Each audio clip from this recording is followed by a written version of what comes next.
Hello,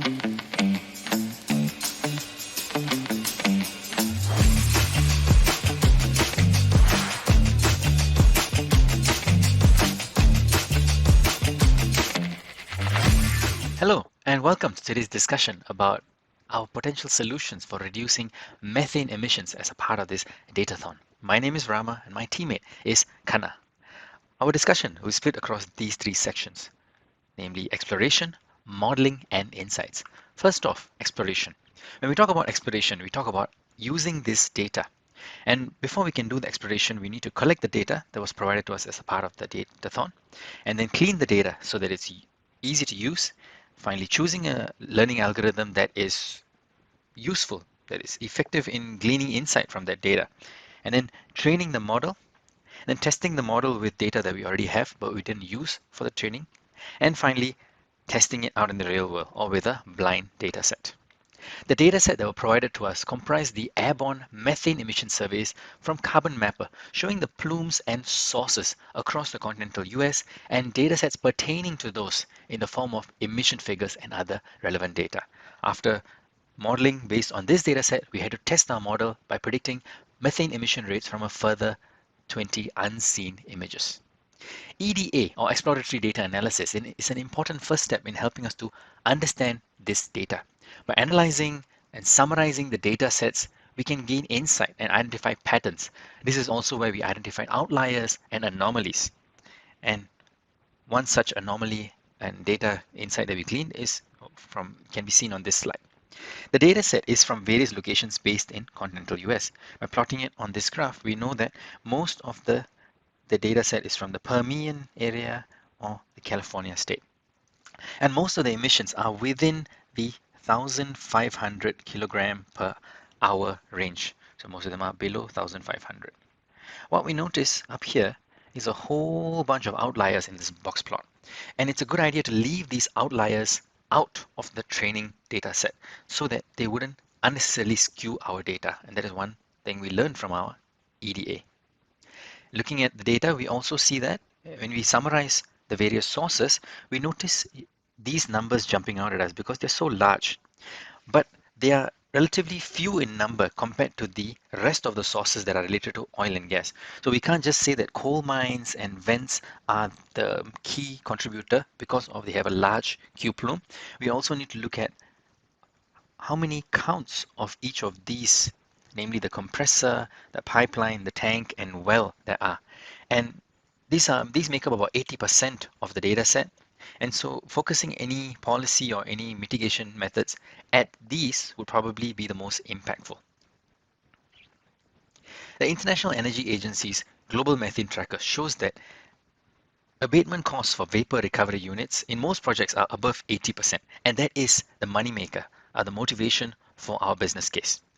Most of our emissions are from tanks, pipelines, and compressors and wells, where VRUs can be used to capture the emissions.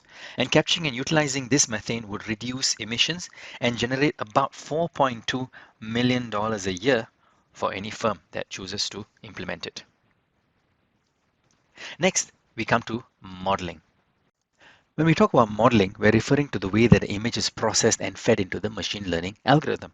We started by feeding the original raw images straight into our machine learning algorithm, but that didn't turn out so well because there's a lot of distraction and noise in the background that didn't allow our model to perform quite so well.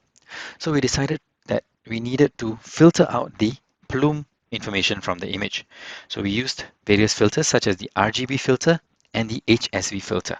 And we found that the HSV, or the hue saturation value filter, worked a lot better for the larger data set. And it gave us a final image that looks a little bit like what's on the right over here. And using that image, we generate a 2D array using the mean pixel value of that image and feed it into our CNN model for the purpose of training. Another method we tried was feeding the pixel values of the red, green, and blue filter into the columns of a data frame to carry out linear regression. But this was a much simpler model, and although it's more computationally manageable, the results weren't nearly as favorable as this CNN model. And indeed, the CNN model is the one that provided us with the best output. The CNN model with the HSV filter was the best outcome that we submitted to to the Datathon. And sometimes filtering did worsen our prediction of the unseen data while improving the RMSE and decreasing the R2 of our test data set. So we can conclude that filtering removes some important features in the data related to our Q plume or the emitted methane. The model is not fully accurate and can only be quantitatively considered with high uncertainty. However, the model does accurately differentiate plumes with high and low emission, indicating that the model is performing quite well qualitatively. On the right, you see these images have quite large plumes and the prediction value is quite high. And on the right, you see that the plumes are much smaller and the prediction values are correspondingly smaller as well. We do have some thoughts about how we could have optimized our model a little better. We could have done more in the data augmentation, such as transforming the image, flipping it, rotating it, scaling it in different ways to make it more robust.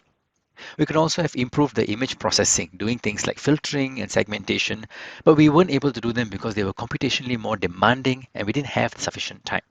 And additional data could also have helped, such as wind direction, speed, the elevation, the terrain, the climate differences across regions. They could have also helped improve our data processing. Suggestions on how we can alleviate this is encouraging and subsidizing infrastructure for methane capture, because more than $1 million could be captured and sold annually from each of these sources of methane emission. And model acceptable emission standards, clustering by region and industry, and any anomalies will expose underlying problems, inefficiencies, and leakages. We can also foster cooperation and motivate sharing of best practices using policy. So establishing these performance standards will help us to learn which are best practices practiced by efficient firms and foster industry cooperation, for example, by creating a market for technology sharing and for carbon credits. We thank you for your attention and look forward to hearing from you. So these are some figures that we'd like to leave with you at the end of our presentation. Thank you.